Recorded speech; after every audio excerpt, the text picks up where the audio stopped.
Welcome to the C-Suite podcast with me, Russell Goldsmith, and Graham Barrett. We are in Amsterdam for Money20 Europe. We're producing the show in partnership with LSEG Risk Intelligence, who provide a range of solutions to help organisations effectively manage risk and reduce fraud. We're going to be interviewing a number of the speakers and attendees here at the event, so really hope you enjoy the show. Joining me now is Dal Sahota, who is Global Director, Trusted Payments at LSEG Risk Intelligence. Dal, we met at Money20 Las Vegas, and here we are now in Amsterdam. Nice to see you again. Brilliant to be back again doing the podcast with yourselves. Back on the podcast, good to hear, yeah.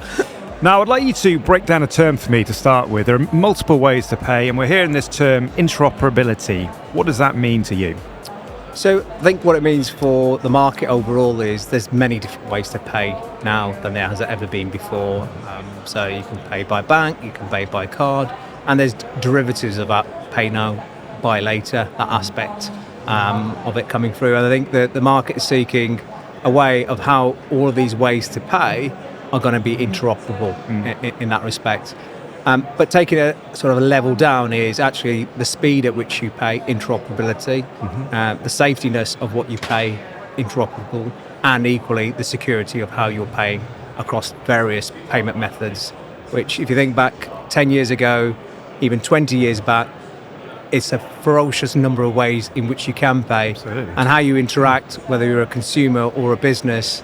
I think one of the leading countries I always sort of put on the spotlight is India with the UPI scheme and how many people they've got into banking that haven't been banked before, and the way that e-commerce and entrepreneurs are delivering payments through QR codes. It's been phenomenal.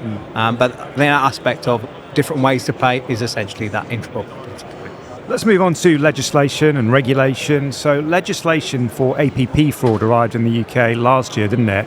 Set to be in the EU this year. What do you see as the implications of that regulation?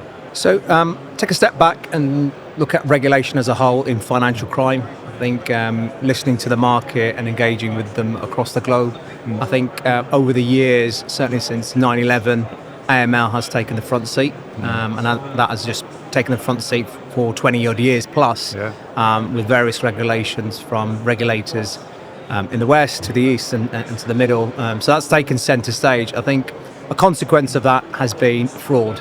If you look at the fraud legislative changes, they've been very much on the fringes.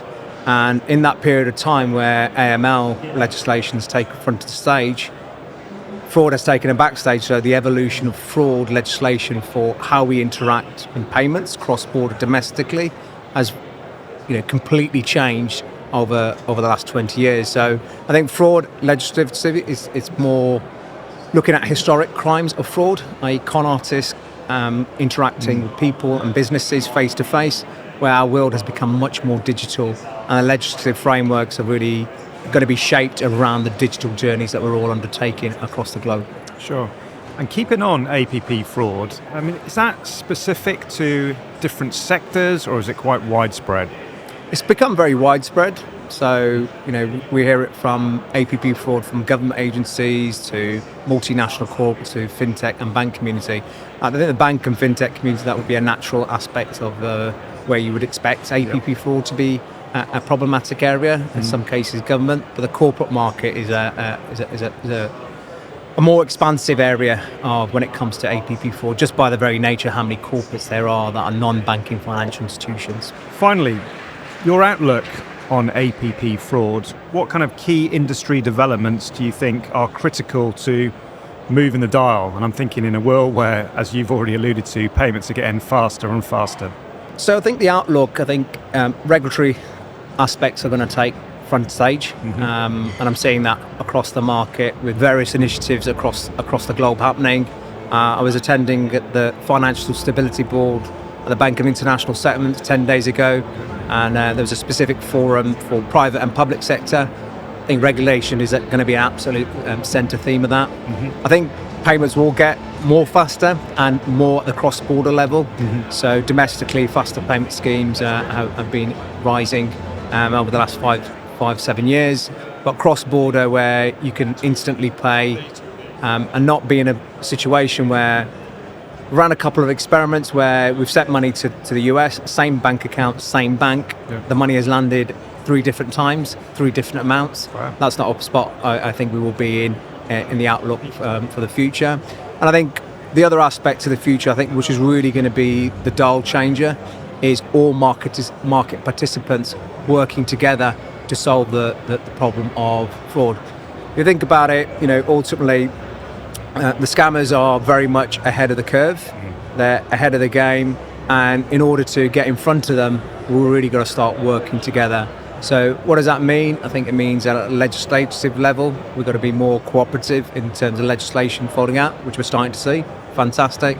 I think for the private sector and the public sector to be sharing data across boundaries, the implications of data privacy versus the interest of preventing financial crime, I think will evolve. So there'll be more data sharing for the prevention of APP fraud. That's my hope. Yeah. I'm seeing some aspects of that unfold, but that's very much where I see the outlook ahead. So faster payments for sure, safer payments absolutely. I think on that safer point, it's really interesting. One of the research analyst reports that I read, where in one part of the world where they've had phenomenal rise in faster payments, they could correlate that faster rise in payments to an increase in kidnappings. So principally looking at that from a criminal's point of view, if I can pay faster and I can do that crime of kidnapping, I'm going to find that perfect marriage between the scam and faster payments. So really something to unfold in taking the outlook that I've just expressed. We can really start combating that by working together. This has really got to be a collaborative approach, isn't it? I think one of our other guests was saying that as well, in terms of, they even share data with their competitors because it's so important to stay ahead of these sophisticated fraudsters. Yeah, and the sophistication's just on the rise, with the AI leading a centre stage. The deployment of AI for criminals, much easier. The barriers to entry are much lower. And the way I always express it is, and you'll be familiar with this, being in the UK, the neighbourhood watch scheme that came to rise in the 70s and 80s was all predicated on everybody working together to keep the criminals out. So I think it's building upon that principle. We need something that builds on that, absolutely. Okay, well, that's Sahota. Great to see you again, and thanks for joining me on the podcast. Thanks very much for having me. Okay, I'm now joined by Emilie, Mathieu, the General Counsel of Checkout.com. Emilie, thank you so much for joining us. Thank you for having me. It's an absolute pleasure. That's great. Let's start with the fact that you are speaking on a session today. So it's around regulation in payments. Let's start there. Has regulation been successful so far in your opinion, and also, particularly around open banking and increased competition? Sure. I think regulators have a huge challenge. There's a huge time lag between when legislation comes out and when it gets implemented. And during that time, the industry advances. In addition, you also have the fact that legitimacy often isn't enough because, say, for example, in the context of open banking, you have a whole new category of licensing. And it's been really helpful. It's added legitimacy. It's really improved the consumer experience. But all of those new licensees, they all need service providers. They need banks, they need platforms. And where folks like banks aren't willing to provide those services, that then is really challenging because then the new entrants can't provide their services to the customers.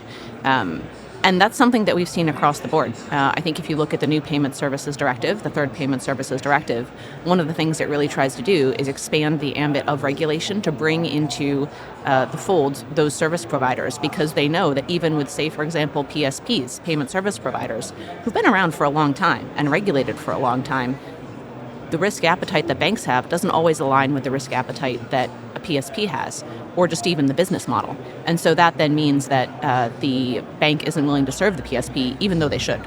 All of which is to say, I think it's a great first step. It's a great way to lend legitimacy, but ultimately you have to make sure that the other players in the industry really come along. Yeah, well, just picking up on what you're saying there, have you got any examples, specific examples, where regulation has proven problematic and maybe held back innovation and growth?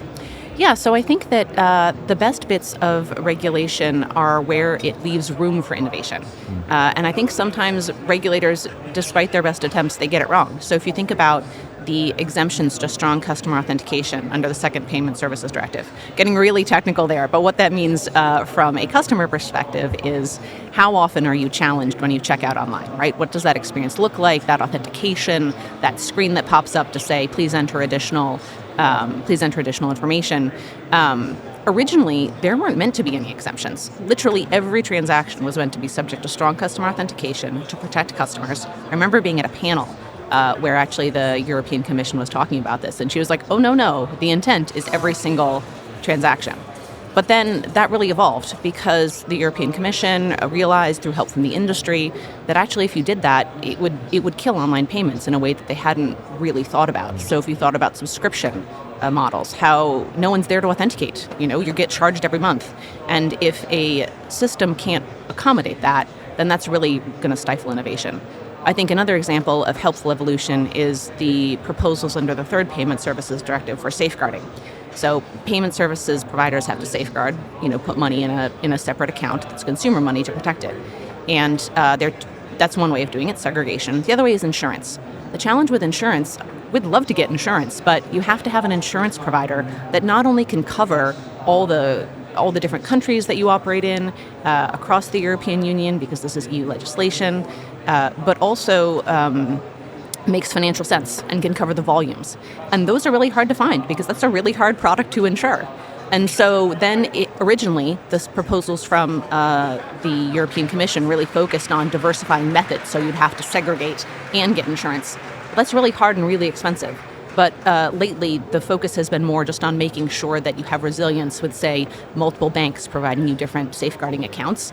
And that's a really great way to get to the same result, but without imposing a requirement that makes sense in theory, but in practice just doesn't really work. You've mentioned PSD3 a couple of times there. Can you summarize the impact that you see it's going to have on the payments industry as a whole? Sure. So I think PSD3 is really an evolution rather than a revolution. PSD2 really changed the way that people across the EU, Europe now with the UK interact with payments and go through their daily lives. We're all used to having that please enter the code that you have on your phone pop up. PSD3 makes some really helpful accessibility changes. So, not everybody has a smartphone. I know, that everyone at this conference does, but people don't. And so enabling a way for people to actually be able to make that payment without having to have that, to really democratize payments more is great. Beyond that, I think it's just helpful in that it provides a lot of clarification. I read through the draft of PSD3, which I have to admit, it came out in the summer, and my copy smells of sunscreen because I read it on the beach. My beach reading, PSD3. How many pages was that?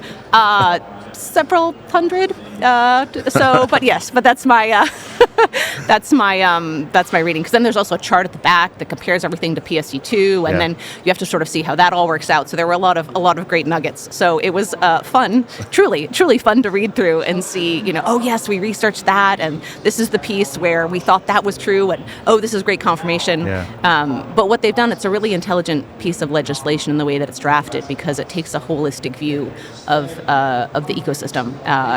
It has broad aims. It wants to increase consumer protection. It wants to, for folks who are vulnerable, right, in terms of things like how we think about how we get that online payments code, increase competition, and really takes that industry-wide perspective, and hopefully also then changes some things like, banks being willing to accept PSPs and take on that different risk profile to what they're used to.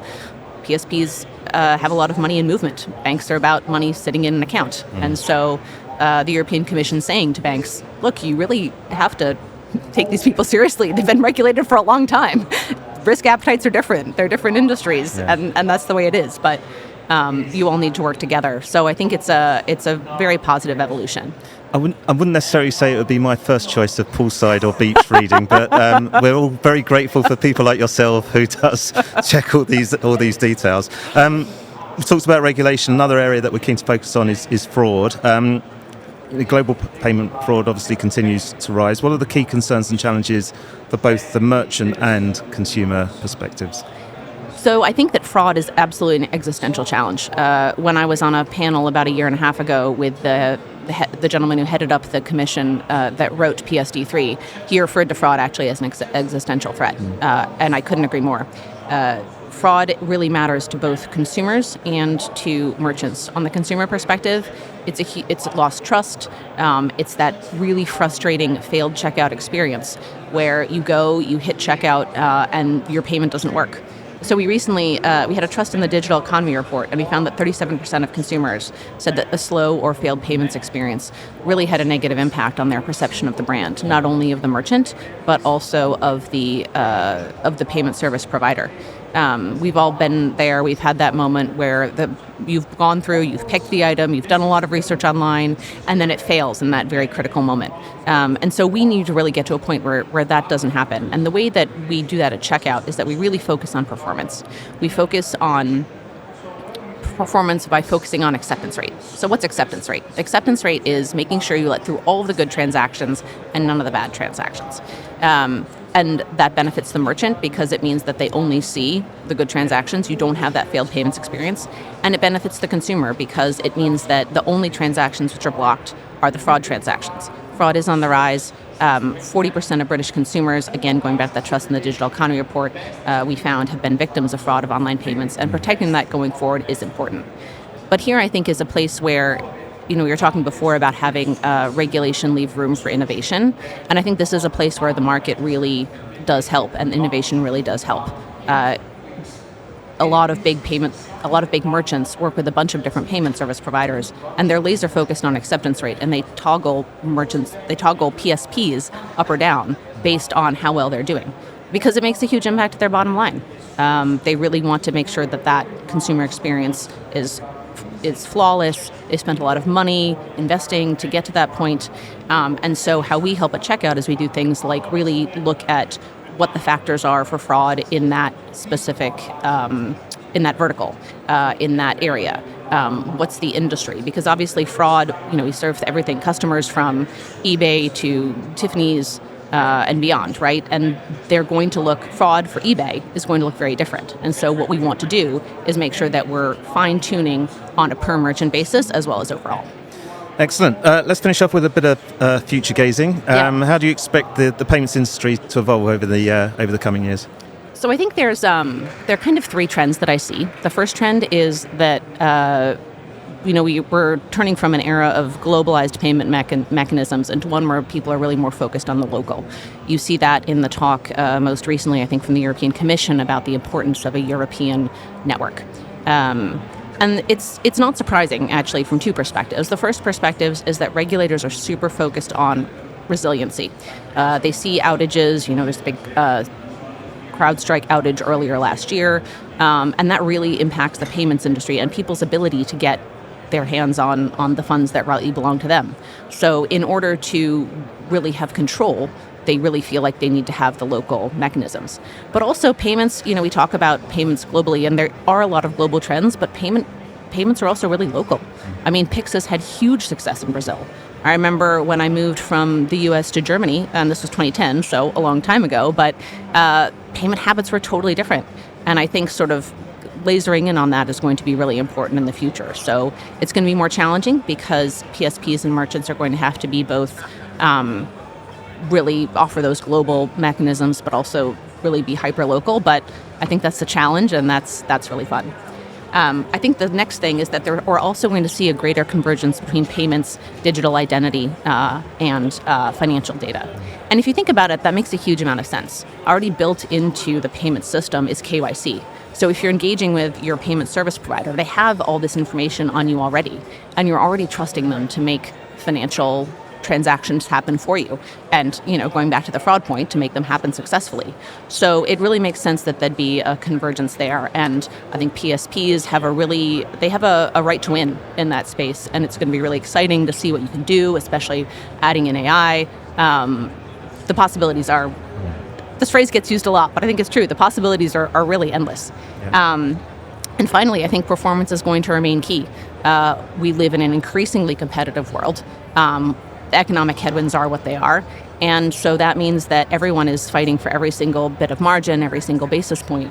And in that world, you as a merchant just can't afford to have that consumer that has that poor experience loses trust in your brand, because you've placed your trust in a provider that, that hasn't been able to perform for you in that area. So the The other thing, too, that's great about performance is that it solves a lot of regulator concerns. If you do performance right and you get that acceptance piece right, then the consumers are happy, and because consumers are protected. Merchants are protected, consumers are protected, and that's ultimately what the regulators want too. So everybody wins. Fantastic. You've shared a huge amount of insight with us. Really appreciate it. Emilie, Mathieu, thank you for joining us. Thank you so much. A pleasure. Okay, I'm now joined by Ivan Stefanov, the CEO of Noto. Ivan, thank you so much for joining us. Should we start with a quick introduction to the business? Sure. Well, Noto is a 360 enterprise financial crime management platform. We offer different solutions both on the AML compliance and fraud prevention side of things. Excellent. Well, let's pick up on that with fraud. I mean, we all know global payments fraud is on the rise. Are there any particular types of fraud that concern you the most? Yeah, I mean, we hear a lot about scams, phishing attacks, the typical payment fraud, also the deep fakes that are kind of making the storylines lately and posing a lot of challenges in front of all the IDV onboarding and kind of document and identity verification and selfie matching tools. It's an interesting area also for us in particular, the kind of intersection between APP fraud, which recently got regulated with some new rules by the PSR late last year, and also scams, because from my experience, both are very interlinked together. There isn't a clear borderline or divider. Very often what gets reported as an APP, at least initially, actually is driven and orchestrated by a scammer where the victim is misled or convinced to believe that he or she are doing the investment of their life or any other opportunity of their interest, and whenever they realize they have inevitably lost their life savings sometimes, the first thing they claim is it wasn't me, and then it gets classified as APP while it's not the whole story. So it's a very difficult to investigate and navigate area. So what would you say are the best ways of tackling fraud, and are there any particular methods that have worked well within your organization? Yeah, well, you have to start by understanding your exposure, doing a proper risk assessment, and defining a clear strategy that usually consists of multiple layers. Starting from your product, where you kind of set the foundation, the baseline, some may sound very generic and boring things like user limits, defining your maximum exposure, what the user is allowed to do or not. Then following up with the transaction monitoring layer, the analytics behind it, so you can clearly measure what you are achieving, what you are identifying, preventing, and of course missing in terms of fraud. So you can calculate your overall metrics and KPIs around it and continue to make informed decisions. But it's not, something that you can solve with a silver bullet, getting just one solution or just hard coding or building something in-house. It usually is a multi-layered approach that requires consistent and ongoing effort into that area. Yeah, so it's always seen as striking a balance between friction and convenience when it comes to addressing payment fraud. What's the best way to do this, as far as you're concerned? Well, again, it's clearly understanding, I would say, the overall cost of fraud. Not just what you are losing on end of the day, compensations, chargebacks, payment reversals, but also what you are declining as potentially good business, and being very clear that not everything that appears to be declined or lost opportunity will materialize as revenue or fees or turnover, even if you remove all of your fraud controls. Because on average, legitimate users will reattempt at least once if you are falsely being declined when trying to, buy a pair of shoes. You still wanted to buy one pair, not 3 pairs, because you tried 3 times. And that's often misleading organizations to see an overinflated opportunity and deeming that, fraud is causing too much friction. Many times in my past life I've been called the business prevention department, not the fraud prevention department. So clearly understanding what each of the metric means and what the underlying data is the key to finding that right balance between friction and prevention, and again, sticking usually to a budget and a well-approved set of metrics and KPIs helps, so you can really tell I'm here in this quarter, I'm there in that quarter, and that's how the year ended. I want to ask you about AI and machine learning. Keen to understand how you see, both of those changing the fraud prevention in global payments, but also whether or not you see it as a more of a threat or an opportunity. That's an interesting question. Machine learning, first of all, is not the same as AI. No. It's kind of a subdiscipline of the whole field of AI, if you like, and it's not something really new in the space of fraud prevention. Models have been in use for many years. Okay, now the technology is allowing to build more complex ones with more features, execute them faster, and just a handful of milliseconds, which augment the expert-derived setup usually of rules or scoring cards.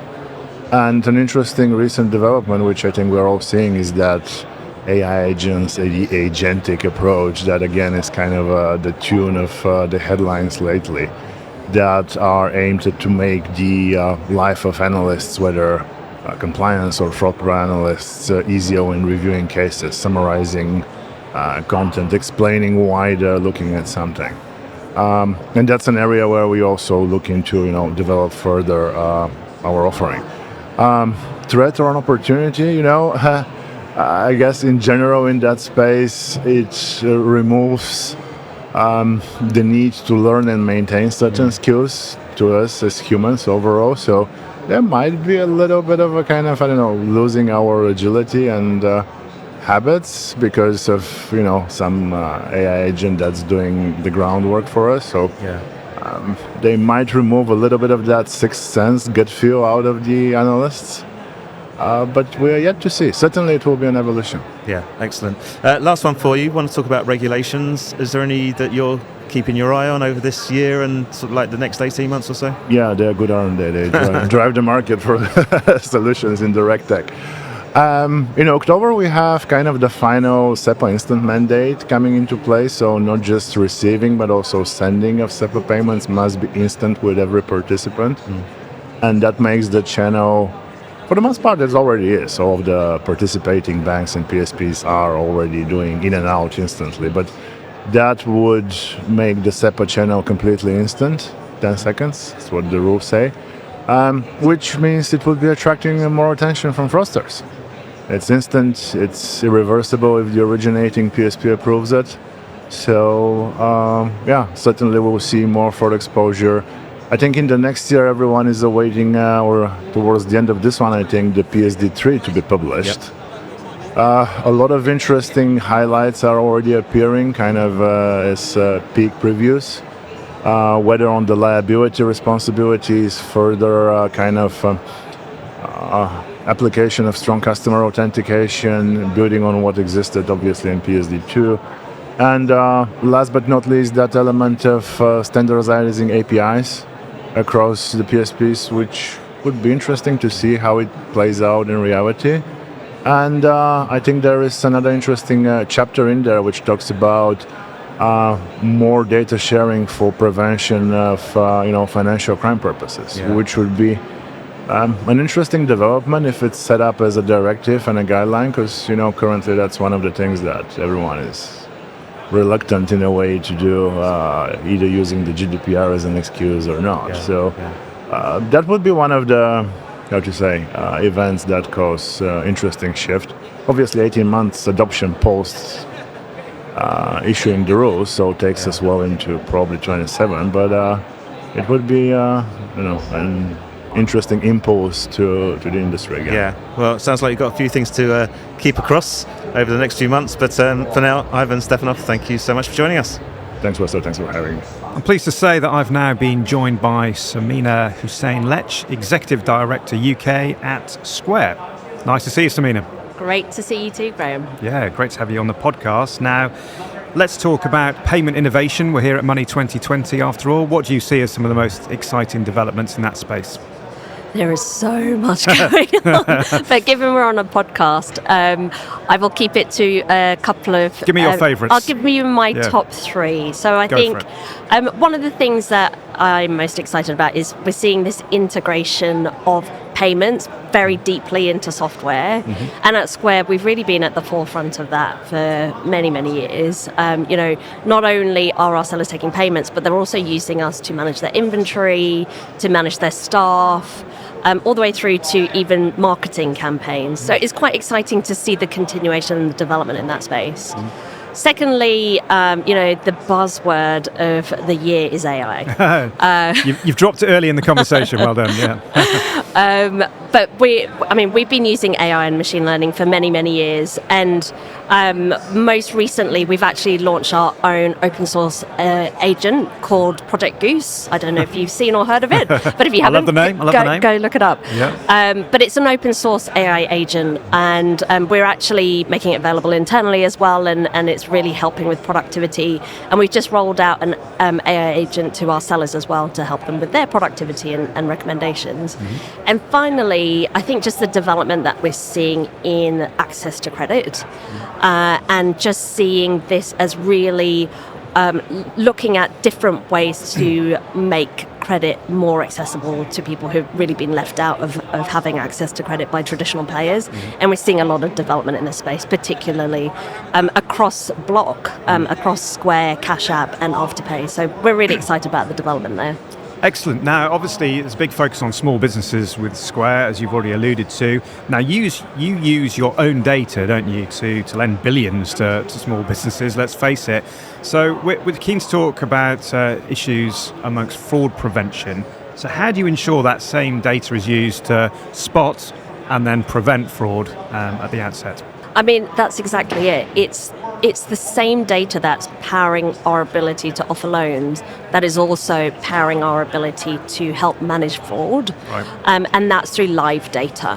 So, as I mentioned, not only are we looking at the payments usage of the data, but it's actually integrated into the software usage of the data as well. So we can look at, for example, if a seller is using us in a retail store for in-person payments predominantly, if they're suddenly taking a lot of online payments, or we're suddenly seeing a lot of refunds happening on transactions that have never occurred, we can help triangulate and identify those fraudulent patterns that maybe are invisible to others who are just looking at payments that kind of in isolation. flagged immediately. Yeah. And so that's something that enables us looking at that live and being able to put in prevention live is helping us really kind of embed the way that we're managing fraud on the system. And I guess fraud prevention is more difficult for smaller businesses, isn't it? They haven't got the same money, same resource. So what kind of tools and techniques have you found that are effective? I mean, the biggest problem for small businesses, and we talk to small businesses every day, is time. And so what we try and do is really embed this into the solutions that we're giving them without really having to think about it, without having to pay an additional fee. It's kind of embedded into the products that we offer. And so it's all working behind the scenes. And so we've added a lot of controls in our products. For example, we've recently launched a risk order delay feature, which enables us to spot transactions that may look a little bit different to the usual transactions that a seller is receiving. And we flag it up to the seller and we give them the option to make a decision on that transaction. So they may accept it or decline it to fulfill that order. And an example we had last year is a florist in London. We were using this feature and we flagged up a transaction and it saved them £3,000 because it was an unusual transaction that they actually didn't want to proceed with. And that's the type of products that we have embedded into our products. And that's one where, proactively the seller is taking action. And there's a lot of stuff that happens behind the scenes as well that is just invisible. Yeah. Now, there seems to be an ever-growing list of the types of fraud that are out there. If we look at deep fakes, phishing, APP fraud now, which of those kind of concern you the most, or are there some coming up that we're not even aware of yet? There probably is. Yeah. This is one of those very fast-moving areas. Yeah. In innovation is the fraud side of it as well. Yeah, I think every year we're talking about something slightly different, because it accelerates so quickly. Absolutely, and so it's absolutely on our radar as we are doing a lot of work in the AI space. We also, it's very much on our radar on the risks and the fraud that exists with deepfakes. From an identity perspective as well as people in your value chain and the different partners that you're operating within your value chain. There's fraud popping up in that space as well. So it's absolutely something that is on our radar and something that we are looking at very deeply. But also looking at this from an ecosystem perspective and just kind of talking about, the fact that we do payments, we do software, and we do financial services. We are looking at this from an ecosystem perspective and trying to identify those areas that allow us to see what may look fraudulent and unusual and act on it pretty quickly. Let's finish up with regulations. What do you make of the current regulatory landscape in Europe, and what do you think needs to change to make it a level playing field for all? I mean, this is an incredibly regulated region, and rightly so. And, we've seen Europe be at the forefront of PSD2 and, strong customer authentication and they're features that Square has adopted and we think are really important to help our business, our sellers and the customers that we serve. But some of it can go to a point that can actually create friction and sometimes works against the overall objective of trying to manage fraud and regulation and support the customer. I know when I moved over from Australia, trying to send a payment to somebody and you get misspell their name and the frustrations involved in that process. It's there to protect the customer, but it can create a lot of friction as well. So I think when we're looking at payments in particular, there is an opportunity to really look at proportionality and businesses like Square who are very much in the payment space compared to businesses that are full banks offering loans. There's a different level of risk to the consumer, to the businesses that are being served, and to the economy. And I think greater proportionality, and that's something that we advocate for very heavily, that enables us to be innovative, launch new products quickly, and serve the customers that really help drive growth in the economy. That's what we're focused on. And we think, there's a little bit more we could do there. I think that's an excellent takeaway to finish up with. So, Samina, Hussain-Letch, thank you for joining me on the podcast. Thanks so much for having me. So I'm now joined by Gus Tomlinson, the Managing Director, Identity Fraud at GBG. Gus, thank you for joining us. It's a pleasure. Good to be here. Now, obviously, we're recording on LSEG Risk Intelligence's booth. You guys have a relationship with LSEG. Do you want to just explain how the two of you work together? So we've worked with LSEG for a number of years. They are one of the providers that help bring new international data into the GBG Go platform, helping us do what is of primary importance to our customers, which is verify more individuals first time with a fantastic customer experience. Great. Now, this is really interesting. You hosted a fireside chat here at Money20 with a former fraudster. I did. So very keen to find out more about that. A real unique way to explore cybercrime from the inside. Tell us a little bit about kind of what people took away from that session. Yeah, so I think, first of all, Alex is fantastic to get somebody who has, in his life, committed the fraud crimes that he has. He's been in prison 3 times. And the biggest thing when speaking to him is it's actually understanding the mind of a fraudster, their sheer determination, the methods that they will go through, and ultimately as well, he will openly say a little bit of a psychopath in terms of they distance themselves in their task from the emotion of what they're doing. We work really closely with Alex, and the key thing is never underestimate that determination of a fraudster and their ability to pivot at pace when there is a new opportunity or a new technology to ultimately commit fraud. Hopefully everybody in the audience listened, because if we're not protecting consumers from fraud, then we're not doing our job properly as vendors and organisations. Yeah, I was going to ask, how important is it to understand that psychology behind fraud when designing all the defences? So I think, and we've seen over the past 12 months, things like APP fraud get a much higher profile, both from regulators and from customers and from consumers, because you've got a genuine person who is making the transaction that they believe is to be genuine, and that's all through social engineering. So there's two elements of how we can protect fraud. One is ultimately by putting in defences that are critical in terms of spotting the anomalies and detecting it from a side of a solution point of view, but the other is also really educating consumers and understanding that social piece, and maybe creating a cause for pause in terms of saying, do you know what, this doesn't look quite right or isn't suspicious, and that's really important. So what are the types of fraud that we should be most concerned about right now then? I think none of us can really avoid the rise of deepfakes and how AI is being manipulated, and that's gone from just being facial biometrics to now facial and voice biometrics. And the level you can, on the dark web, you can get a subscription for £5,000 a month to, I mean, the way that fraudsters are monetizing these tools to get them into the hands of anybody and everybody, it's spend £5,000 and deliver £500,000 worth of fraud in a month. So the accessibility of these new technologies to really attack organisations en masse is skyrocketing. Yeah, it's actually frightening how accurate these are. I was just saying to someone this morning, I saw a TikTok video where they've taken the Harry Potter cast and turned it into like this Western, and I actually said, that's a film I actually want to see. But I mean, you're watching this thinking that how? It looks just like them. Yeah, and it's the time that now it is taking to do that. Yeah. We look at this. I've listened to a couple of great slots this week in terms of people speaking, and one thing that stands out is we used to look at the horizons of 5 years in terms of something really emerging and getting into either consumer habits or fraudsters' habits. Now we're looking at 18 to 24 months because the use of AI is just accelerating every single bit in terms of the behaviours. Yeah.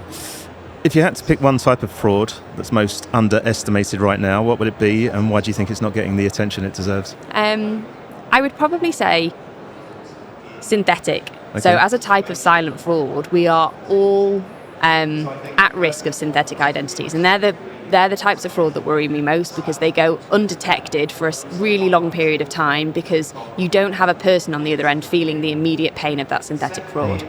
It's been rife in the Americas for a long time because of the social security number. We're starting to see that across Europe.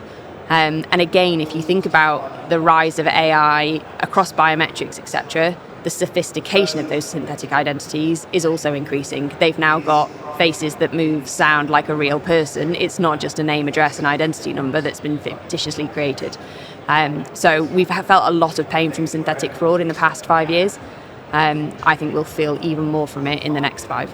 And just taking account of everything you've talked about and chatting with your ex-fraudster, previously, as it's becoming so sophisticated, is there a point where identity fraud becomes unpreventable, and what tools or techniques or approaches will be most effective in trying to fight back? So I think there will always be a level of determination and a step ahead from a fraudster. So by nature, people react and they create the defences once a weakness is established. So there's that element. Is it unbeatable? No. And I think it is the recommendation, A, to work with people who truly understand fraud, B, to make sure whatever technology that you put in place, it can pivot extremely quickly to new types of data or other technologies that are defensible. And a fraud strategy shouldn't be set and then revisited on an infrequent basis. It's something that your organisation should live, breathe, and react very quickly. Otherwise, there's no keeping up. Well, it's a fascinating topic. Really appreciate you sharing all your insights on it. Gus Tomlinson, thank you for joining us. Thank you very much. So I'm now joined by Martin Parzonka, VP Product at PensionBee. Martin, thank you for joining us. Thanks for having me. You're speaking on a session at Money20 called Wealth Tech in a Connected and Instant Era. Let's focus on that first of all. What are the points that you're looking to make in that session? So, pensions have always been this sort of abstract black box that people don't want to engage with. And we've got an opportunity now that wealth tech and integrated finance allows us to bring that to the forefront for customers to interact with. So I and PensionBee are big believers in financial literacy and transparency. So we want to bring customers to customers' phones, get them to see what their pension's doing, how much is in it, provide some financial education to them so they know, can contextualize what their pension does together with their current accounts, and so they can plan for a better future and have a happier retirement. So how do you design pension products that meet that, the demand for instant access without oversimplifying, those long-term decisions? Yeah, so with a pension, it's interesting, right? Because you can't instantly withdraw from it. So we need to get customers to appreciate it's a long-term financial product. Yeah. So the word instant in this context is more about the accessibility and showing customers, allowing them to see their balance on a real-time basis. And consumers aren't used to that, right? They're used to having pension providers send them paper forms on an annual basis. So what we want to do is make it transparent, have that instant access of information, but, like you say, it is a long-term product, so we actually do want to simplify it.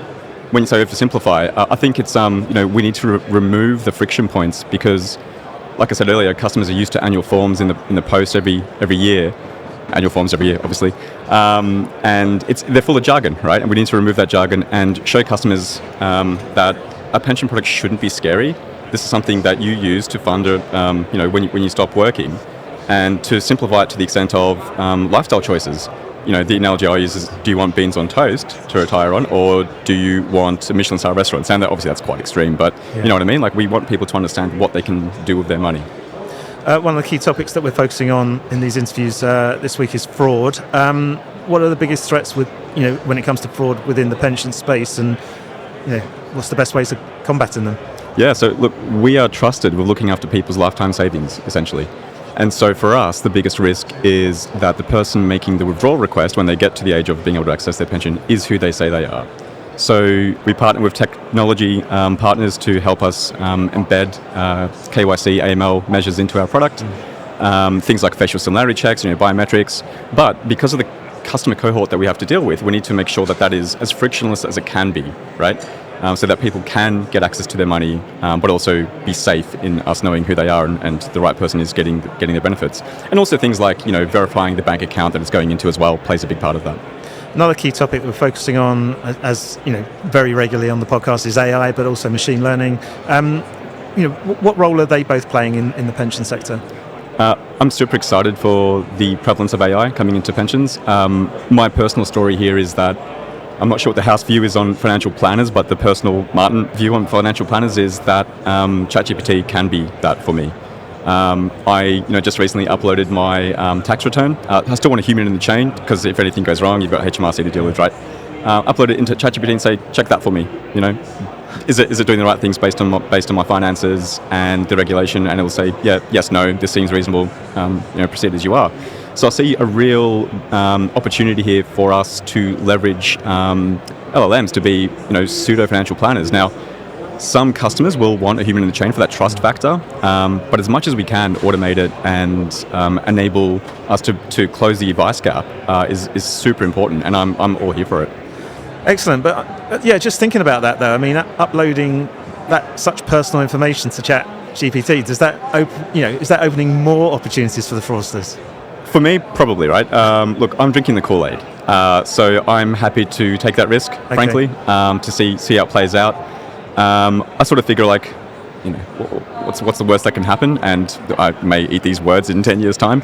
But I think for to answer, from a mass market consumer point of view, I think the way we can do this is by not necessarily having people upload their financial statements like I've done, but tell the LLM some just details about themselves, like I am this age, I earn this much money.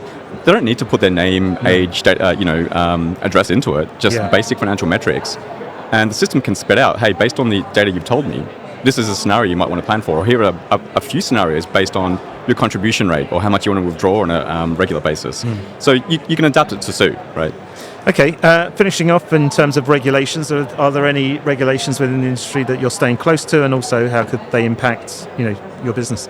Yeah, so the FCA at the moment is looking into the advice guidance boundary, and it speaks to what I was just saying there. So right now there is an advice gap in the UK that people that aren't comfortable making their own financial decisions do want financial advice. Now, to provide that is costly, and a lot of financial advisors won't necessarily go near customers that don't have large amounts of capital to play with, and also these customers don't necessarily want to pay for it, the amount that's been charged. So to bridge that gap, we want to be able to provide targeted guidance, now not necessarily personal advice, but something a little bit beyond just shooting customers articles and facts and fix and saying go work it out for yourself. Like that kind of works, but it's still as much as I say we want to demystify pensions and make it simple, people still aren't there, and so they do need a bit of a holding hand. But we want to be able to give a bit of a holding hand without going on the wrong side of the regulation. So the FCA reviewing that boundary is super exciting for us to know what we can and can't do with consumers and making it easy for them to save for a happy retirement. Good stuff. Well, thank you so much for sharing all that information across a number of different topics that we rushed through. But for now, Martin Parzonka, thank you for joining us. Thanks for having me. Appreciate it. Really hope you've enjoyed these conversations from Money 2020 here in Amsterdam. Thanks again to our partners, LSEG Risk Intelligence. If you've enjoyed the show, please do give us a positive rating and review on your favourite podcast app. But for now, from me, Russell Goldsmith and Graham Barrett, thanks for listening and goodbye.